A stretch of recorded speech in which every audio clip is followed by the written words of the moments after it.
제일 좋았던 거는 애들이 원래 감정을 말로 잘 표현 못 하거든요. 근데 그거를 박물관의 그 특성을 살린 유물이라는 아이템을 가지고 감정하고 연결지어서 하는 것이 곳곳에 장치돼 있고 오감을 표현하게 해주는 이런 것들이 흡사 저희 어린이병원에 있는 제가 운영하는 행동발달 증진센터의 치료실의 거대 버전을 보는 것 같은 그런 느낌이 들어서 일반 아이들도 사실은 발달장애 아이들에 맞는 시설을 경험했을 때 자기의 가장 본능적이고 감각적인 인지와 감각과 또 감정을 다 통합한 그런 것들을 느낄 수 있어서 가장 좋거든요. 요새 부모님들이 어딜 가면 자꾸 학습을 시키려고 하시고 인지적인 교육을 시키려고 하는데 분명히 그런 취지로 어린이 박물관을 방문했다가 뜻하지 않게 애들의 감정을 알게 되고 서로 마주보면서 그림도 그리고 아이들의 마음 생태계를 묘사한 그림을 보면서 아주 신선한 충격들을 받으실 것 같고 집에 가셔서도 그거를 직접 아이랑 연계해서 할 수 있는 일종의 교육 효과도 있다. 그런 의미에서 저는 소아정신과 의사로서 너무 뿌듯했고 이 국립중앙어린이박물관 관계자분들과 이걸 만들어내신 분들께 정말 존경의 마음을 드리고 싶습니다.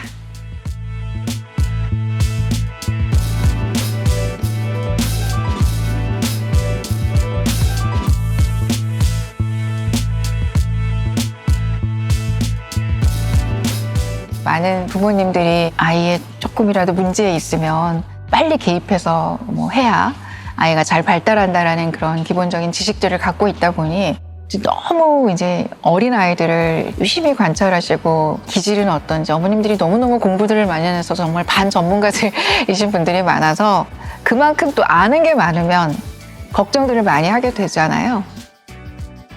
말이 사실 좀 늦을 수 있거든요, 아이들이. 체질적으로 늦는 집들이 있어요.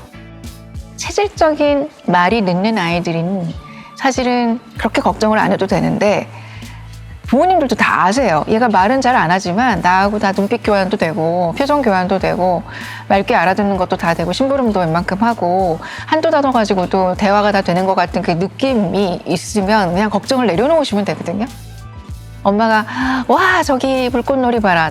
와 저기 인형 너무 멋지다 라고 하면 그쪽을 딱 같이 공동적으로 쳐다보는 걸 조인트 어텐션, 공동주의라고 하는데 공동주의가 문제가 없고 끄덕끄덕, 고개 절레절레 그런 몸짓 제스처 반응이 문제없이 무리 없이 이루어진다면 큰 걱정을 하지 마셔라. 그런데 역으로 그런 부분도 같이 뭔가 떨어져 있어. 말을 못하는 것뿐만이 아니라 아이가 엄마 표정을 살피지도 않고 아무거나 막 만지려고 그러고 엄마가 아무개야 땡땡아 안 돼. 거기 가면 안 돼 라고 하면 엄마를 이렇게 쳐다보고 멈칫하고 엄마가 지금 이거 나 뭐라고 하는 거구나 라고 이렇게 눈치를 딱 채고 자기 하는 행동에 그걸 엄마의 표정이 반영이 돼야 되는데 그걸 참고를 안 하고 자기가 하고 싶은 대로 막 행동한다거나 그걸 사회적 참조라고 하거든요. Social Reference. 사회적 참조를 안 하는 그런 모습이 18개월 정도 때 나타나면 그건 조금 걱정을 해야 돼요. 보통 18개월 무렵에 그게 정상적인 발달 아이들은 생기거든요. 근데 그런 부분들에서 문제가 좀 있어서 이 비언어적인 의사소통 부분에까지 문제가 있다면 치료가 필요한 아이의 가능성이 높아지고 세부적으로 자폐인 경우와 지적장애인 경우와 ADHD인 경우로 나눠 볼 수 있죠. 근데 자폐 같은 경우는 사회적 상호작용 그리고 비언어적인 의사소통 눈 안 쳐다보거나 이름 불렀을 때 안 쳐다보거나 또는 자기가 하고자 하는 그 놀이 자동차 바퀴만 계속 돌리고 있다거나 막대기만 흔들고 다닌다거나 어떤 특정 감촉을 맨날 이렇게 즐겨서 엄마 살갗만 계속 만진다거나 엄마 머리카락만 계속 만진다거나 그런 행동들이 24개월에서 36개월 사이에 두드러지게 나타나는 그런 것들이 언어 지원과 함께 있다면 그건 자폐 스펙트럼 장애를 좀 의심해 봐야 될 신호이다. 그래서 정상적인 발달 지원, 그러니까 정상적인 궤도로 언젠가는 늦더라도 좀 딜레이 돼서 진입할 아이. 그게 6개월에서 한 8개월 정도 지연돼 있는 것까지는 괜찮은데 1년 이상 또는 2년 이상 지연돼 있으면 그건 좀 걱정을 해야 되고요. 그러면서 동시에 비언어적인 상호작용이 안 될 경우는 발달 장애, 정상 발달 궤도로 언젠가는 진입할 수 있는 아이들은 단순 발달 지연 그렇게 이제 구별을 하실 수가 있습니다. 애가 문제가 있다는 걸 신호를 감지를 했어요. 치료를 타인에 의해서 하는 것보다 제일 좋은 건 가장 신뢰관계가 돈독하고 늘 자기 눈앞에 보이는 양육자가 하는 게 제일 좋다. 근데 그 양육자가 치료자 전문가는 아니잖아요. 전문적인 치료를 하는 게 아니라 사회적 자극을 주면 돼요. 아이가 이제 옹알이를 하거나 조금이라도 좀 하면 같이 따라해주고, 그 전까지는 좀 어떻게 해야 될지 몰라서 아이 관찰만 했다면 뭔가 위험 신호를 발견했으면 적극적으로 엄마가 많은 자극을 집에서 줘라.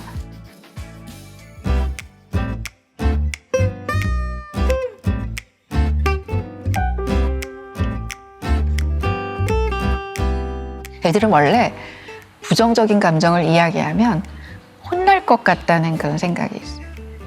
그래서 부정적 감정을 엄마 나 속상해, 엄마 슬퍼, 엄마 나 화났어, 그렇게 표현하기보다는 운다거나 또는 괜히 배가 아프다고 한다거나 머리가 아프다고 한다거나 또는 말을 안 하고 가만히 삐져가지고 있다거나 함구하고 있다거나 그런 식으로 우회적으로 그걸 매스킹한다고 하거든요. 위장을 한다고 그러거든요. 아이들은 그렇게 표현하는 경우가 많고, 그리고 또 하나는 굉장히 수능적이고 착한 아이 증후군처럼 자기가 모든 걸 다 참고 표현하면 안 된다는 그런 생각을 갖고 있는 애들은 자기가 속상해도 좋은 모습만 보이려고 하는 경향이 있습니다. 그게 진짜 건강한 좋은 모습이면 문제가 없겠지만 어떻게 아이가 속상하지 않을 수가 있어요.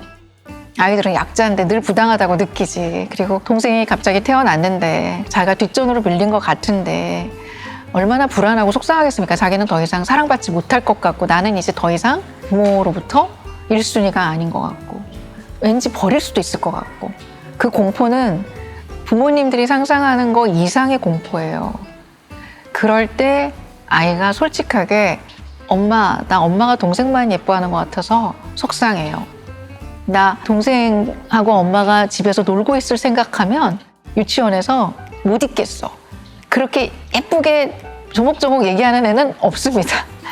갑자기 기어다니기를 한다거나 유치원 가기 싫다고 뭐 다리가 아파 뭐 그러고 유치원 안 간다고 떼를 쓰거나 막 토하거나 또는 더 막 잘해줘 동생한테. 그리고 이제 엄마 안 볼 때 몰래 꼬집지. 그리고 애기 같은 짓을 갑자기 한다거나 말을 안 하니까 말이 갑자기 퇴행된 것 같은, 그리고 혀 짧은 소리, 대대 베이비톡이라고 하는데 혀 짧은 소리를 한다거나 그런 식으로 애들이 표현을 해요. 그래서 그걸 보고 어머님들이 발달 지연인 줄 알고 데리고 오시는 분들도 있어요. 심지어. 그런데 보면 속상하다는 말을 못하고 그런 식으로 표현을 하는 거예요. 부정적인 감정은 표현하면 자기도 좋은 말만 해야 되는 걸로 생각이 되는 거지.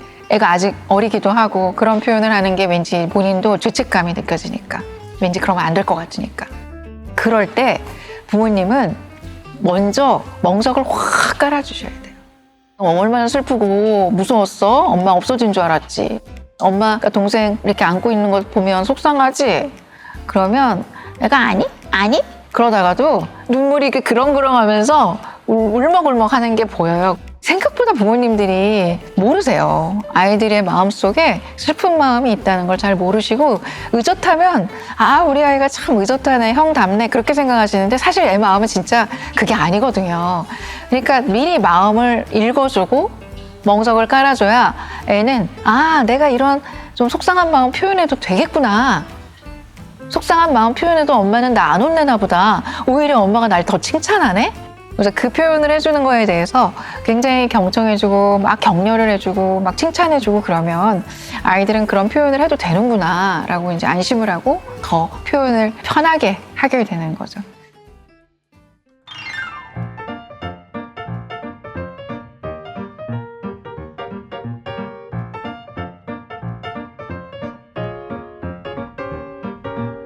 제일 바람직한 부모의 유형은 민주적 부모. 민주적 부모라는 건 무조건 마냥 아이가 원하는 대로 다 해주고 마음을 공감해주고 맨날 뭐 그랬구나, 괜찮아, 그게 민주적 부모가 아니고 어떤 한계 속에서는 사소한 것들은 건드리지 않으면서 자율성을 존중해 주되 이 선을 넘어가면 안 되고 중요한 결정은 엄마가 부모가 하는 거라는 걸 항상 인식시켜 줘야지 자기 마음대로 하려고 하거나 자기가 갖고 싶으면 즉각 가질 수 있고 자기가 원하면 떼버리면 엄마가 들어줄 거라고 예측하고 그런 행동으로는 네가 원하는 걸 얻을 수 없다. 말로 표현하거나 네가 건강하게 행동해야지 원하는 걸 얻을 수 있다. 어떤 한계를 설정을 해주고 그 한계 속에서는 뭐 필통 색깔이나 옷 색깔이나 그런 걸 고르는 거는 충분히 너의 선택이고 하지만 누가 아직 유치원생이 슈퍼에 가서 장난감을 사오겠다고 가겠다고 떼를 쓴다거나 그럴 때 위험한 거고 선을 넘는 거라는 걸 알려주고 이거는 안 되는 거야 라고 정확하게 얘기해 주시고 그 다음에 내일 날이 밝으면 엄마랑 함께 가서 함께 고르자 라고 그 다음 일을 예측하게 해주면서 지금 당장 갖고 싶은 그 욕구를 지연시킬 수 있게 도와주는 게 진짜 민주적인 부모인데 권위적인 부모는 무조건 안 돼! 너 지난번에도 엄마가 그 장난감 비슷한 거 사줬는데 뭐 절대 안 돼! 라고 아이의 말을 아예 욕구 자체를 들어주지 않는 거죠. 근데 민주적 부모는 그게 갖고 싶구나. 그런데 똑같은 장난감이 집에 있네. 우리 이거를 갖고 조금 더 놀고 일주일이 지나면 엄마가 그 장난감을 한번 같이 가서 보도록 하자. 엄마는 두 가지를 얻을 수 있어요. 엄마가 아이 말을 경청했기 때문에 아이 입장에서는 엄마가 내가 갖고 싶은 욕구를 충분히 들어주네. 애들은 그 장난감이 진짜 갖고 싶은 게 아니거든요. 장난감은 일종의 상징 같은 거예요. 내가 이걸 갖고 싶다고 탁 내뱉었을 때 엄마가 어떻게 나오나 보는 것이 본능적으로 있는 겁니다. 근데 거기서 안 돼! 너 지난번에도 똑같은 거 있잖아. 안 돼! 그렇게 하는 거하고 그게 갖고 싶구나. 그런데 똑같은 게 또 있는데 우리 이거 갖고 더 놀고 이걸 다 놀고 네가 재미가 없어지면 그때 함께 사러 가자. 진짜 사줄게가 아니라 고려해 볼게. 약간 아다르고 어다르거든요. 그러면 아이는 예측도 되고 이 애가 이제 갖고 놀다가 진짜 그 갖고 싶은 마음이 살짝 김이 빠져요. 엄마 입장에서는 두 가지를 얻게 되는 거죠. 아이 말을 경청해준 역할을 다 한 거고 두 번째는 김이 빠졌기 때문에 진짜 일주일 후에 장난감을 안 사줘도 되는 상황이 됩니다. 그래서 잘 경청해주고 공감해주되 아이의 욕구를 즉각 충족해주지 않는 것. 그게 가장 민주적인 부모라는 것이죠.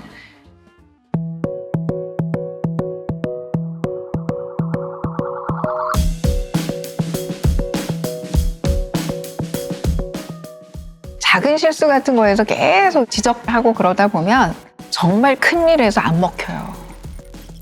어머님들이 쿠폰을 좀 아껴놔야 돼요.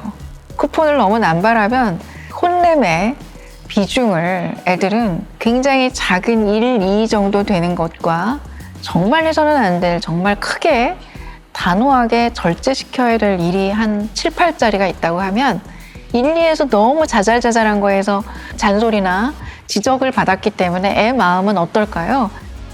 계속 상해 있죠. 내가 엄마 도와주려고 식탁 닦다가 엄마가 애지중지하고 아끼던 작은 꽃병 같은 거를 깨트렸어. 그러면 그건 애는 엄마 도와주려다가 실수한 거잖아요. 그런데 이제 거기다 대고 엄마가 너는 꼭 거기서 네가 뭘 도와준다고 아이고 내가 너 깨트릴 줄 알았어. 얘 마음은 자기가 흘린 거 좀 닦으려고 했던 건데 그럼 그 의도를 칭찬해 줘야 되는데 그럴 때 관용적이고 너그럽게 대해야 된다는 거죠. 안 다쳤냐? 괜찮아. 아유 네가 먹은 거 치우느라고 그랬구나. 아이고 엄마 도와주려고 그랬어. 그러면서 어머님들이 화가 날 때 나쁜 이제 말을 하게 되잖아요. 그러고 나서 바로 애한테 사과하기 싫으니까 계속 묵히시는 분들도 있는데 막 뭐라고 해대고 나서 이건 아닌데 내가 너무 애를 또 이렇게 몰아붙였네 그런 생각이 들면 바로 즉각 이리 와. 엄마가 그 즉시는 너무 놀래서 화가 나서 너한테 좀 심한 소리를 한 것 같아. 미안해. 다음에는 이렇게 심한 말 안 할 거야. 라고 하셔야 되는데 그런 부분을 잘 안 하시는 분들이 있죠. 사소한 실수했을 때 이제 불같이 화내고 나서 어머님들이 잘못한 걸 인정하는 그거를 감정적 회복, 감정적 수선이라고 합니다. 이모셔널 리페어라고 하는데 그걸 하는 모습을 애가 봤을 때 엄마도 뭔가 실수하면 바로 나한테 잘못됐다고 말을 하고 사람이란 완벽하지 않는 거구나. 이제 그런 걸 애도 그 감정의 회복을 배우는 거거든요. 모델링 하는 거예요. 사과하는 법도 배우는 거지.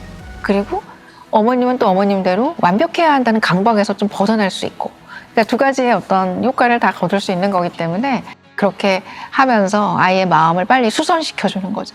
그게 짧을수록 좋다는 논문도 있어요. 그 즉시 수선해야지 그 마음의 상처가 흉터가 안 되고 바로 치유가 흉터 없이 남게 되는데, 이제 오래 지나면 지날수록 흉터가 되죠.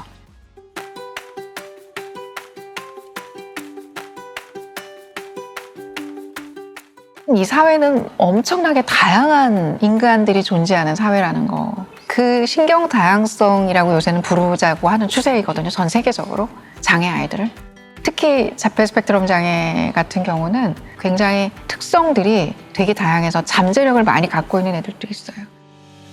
어른들이 장애 아이들도 분명히 지하철이나 버스 같은 데서 또는 이런 박물관 같은 데서 만나게 될 텐데, 그 아이들의 부족한 부분을 해결해 주려고 하기보다는 저 아이의 가능성은 무엇일까? 저 아이는 무엇을 잘하는 아이일까? 저 아이가 다 문제가 있는 게 아니거든요. 어떤 특정 감각에 예민할 수는 있지만 또 어떤 특정 감각에는 일반 아이들보다 훨씬 정말 두려움 없이 임하는 아이들도 있고, 일반적인 아이들과 디퍼런트하다, 다르다는 개념으로 접근을 해야지 부족하다라는 개념으로 접근을 하면 안 된다. 그렇기 때문에 이제 그런 아이들을 바라볼 때도 함께 그 다름을 존중해주고, 자기 자녀가 비장애 아이라면 우리 자녀의 비장애 자녀가 그 아이와 함께 어울리면서 세상에 이렇게 다양한 사람들이 존재한다는 걸 저 같으면 친구 만들어주려고 그럴 것 같아요. 그 아이를 도와주면서 또 그 아이의 눈높이에서 맞춰서 교감을 하려고 애쓰면서 아이가 남들은 갖지 못했던 경험을 그 자기 뇌회로에 형성이 되는 거거든요. 그런 친구들이 봉사하는 직업, 의사나 간호사나 사회복지사나 그런 장애 아이들을 위하는 굉장히 훌륭한 직업을 갖게 되는 사례를 저희는 많이 봐요. 그런 의미에서 부모님들께서 자기 자녀가 비장애 아이라고 하더라도 우리 아이가 자폐나 지적장애나 발달장애를 지니고 있는 아이들과 짝꿍이 됐거나 함께 이런 공간에서 만나게 됐을 때 그 아이의 눈높이에 맞춰서 서로 어울리게 하고, 또 어머님들도 이 아이는 우리랑 좀 다르지만 너와 달리 잘하는 게 많을 거야. 이 아이랑 함께 한번 그림을 그려볼래? 함께 북을 두드려 볼래? 뭐 그런 식으로 다양한 가능성이 있을 수 있다는 거를 인식시켜주고, 어머님들도 일반 부모님들이나 일반 어른들이나 교사들도 아이들한테 그런 무궁무진한 경험을 시켜주게 했으면 좋겠다. 장애 부모님들이 아이를 너무 다 수발을 들어주려고 하시는데, 신체 장애 말고 발달 장애인데도 말을 못하니까 다른 것도 못할 거다라고 생각을 하시는데, 생각보다는 동작성 지능이나 비언어성 지능이 좋은 애들도 있습니다. 기가 막히게 눈썰미가 좋은 애들도 있고요. 그래서 그런 것들을 자꾸 발굴해서 뭐라도 흥미를 있게 지속할 수 있게 해주다 보면 이제 그게 직업으로까지 이어지고 자립으로까지 이어지는 경우도 드물지 않기 때문에, 우리 사회에서도 다양한 아이들과 다양한 잠재력을 존중해 주시면 좋겠고, 이렇게 일깨워주는 문화가 조성이 됐으면 좋겠다. 그런 의미에서 이 박물관에 구성되어 있는 많은 아이템들이 너무 좋은 것 같아요. 비장애와 장애가 함께 어우러져서 통합적으로 할 수 있는 콘텐츠들이 너무 많은 것 같아서, 굉장히 장애 아이들을 많이 치료하고 진료하는 한 사람으로서 굉장히 기분 좋고 뿌듯한 마음으로 오늘 관람을 하게 됐습니다.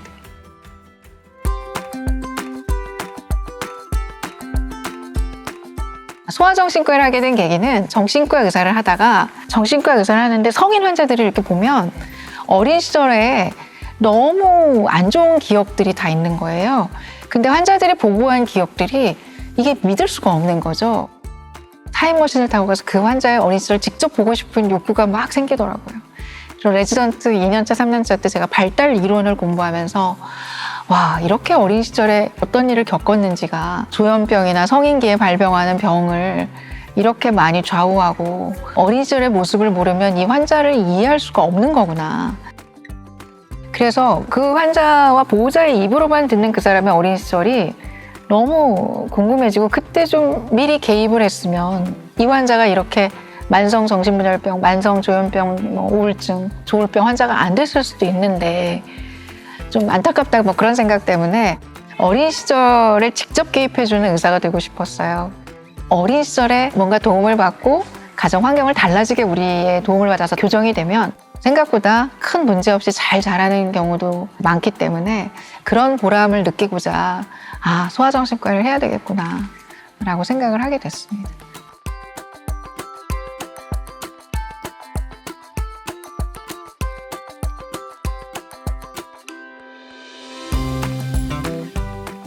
아이들하고 저는 명색이 소아정신과 의사니까 소통을 자주 해야 된다. 뭐 그런 명제를 항상 갖고 있으니까요. 아이들이 뭔가를 때를 쓸 때 나름 바로 들어주면 안 된다. 그 대신 화가 났을 때는 그 감정을 공감해준다. 갖고 싶은 물건을 표현할 때는 항상 김빼기 작전으로 계속 딜레이 시키고 하지만 아이가 자기의 욕구를 말로 표현할 수 있게 기회를 계속 준다.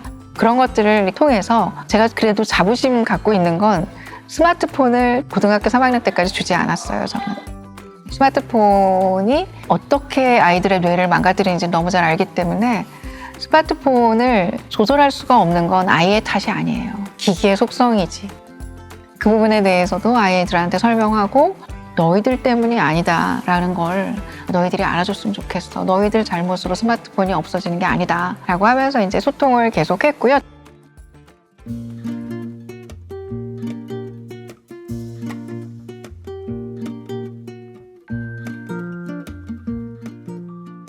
직접 체험도 해보고 같이 온 부모하고 상호작용도 할 수 있다는 컨텐츠들이 되게 많아서 그런 의미에서는 오감을 자극할 수 있고 감각적인 것과 감정과 인지가 또 거기에 상호작용까지 다 함께 어우러지는 그야말로 우리 소아정신과 의사들로서는 여기 와서 아이들이 놀이치료를 받는 것 같은 아이들의 특성에 맞게 모든 걸 꾸밀 수 있게끔 아이들의 고유한 특성을 충분히 보여주는 그런 컨텐츠들이 너무 많은 박물관이어서 이런 체험형 박물관은 너무나 아이들의 인성개발과 아이들의 감각의 통합이라든지 감각과 감정과 인지와 사회성의 통합이라든지 아이들이 되게 균형적으로 발달을 해야 되거든요. 함께 엄마랑 뭔가 상의적으로 자기의 그 특성을 이렇게 보여주는 그런 액티비티를 한다는 것 자체가 그게 인지적 자극에도 되게 좋아요. 근데 놀이가 결국은 두뇌를 활성화시켜주고 그게 결국은 문제 해결 능력이라든지 난이도가 높은 맥락을 이해해야 되고 핵심 주제를 파악해야 되고 메타인지적인 측면, 전체를 조망할 수 있는 능력 그런 부분을 이렇게 꽃을 피게 하거든요.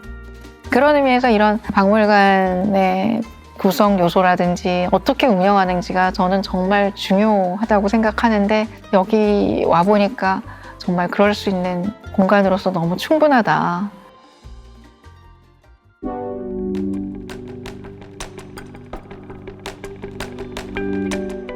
박물관에서 장애 아이들을 위한 그런 공간을 특별히 마련해줬고 공간 건축부터 시작해서 장애 아이들을 너무 잘 이해하시는 디자이너가 설계한 것에 대해서 너무나 치유되는 경험?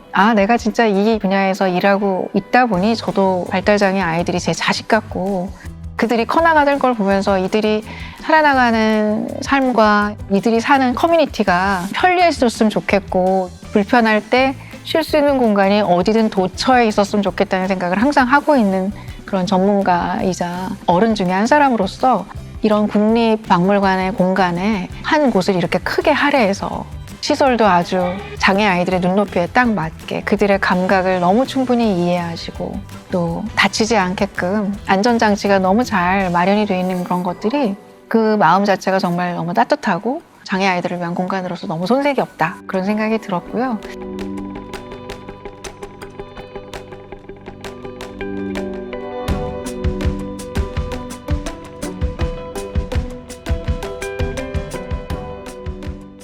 천천히 하시라는 그런 주변의 말 한마디가 굉장히 도움이 됩니다.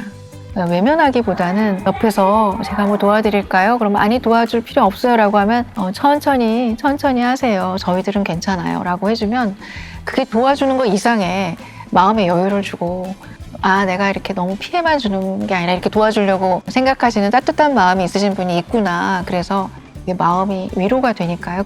그런 정도의 손길은 해주시면 어떨까라는 말씀을 드리고 싶습니다.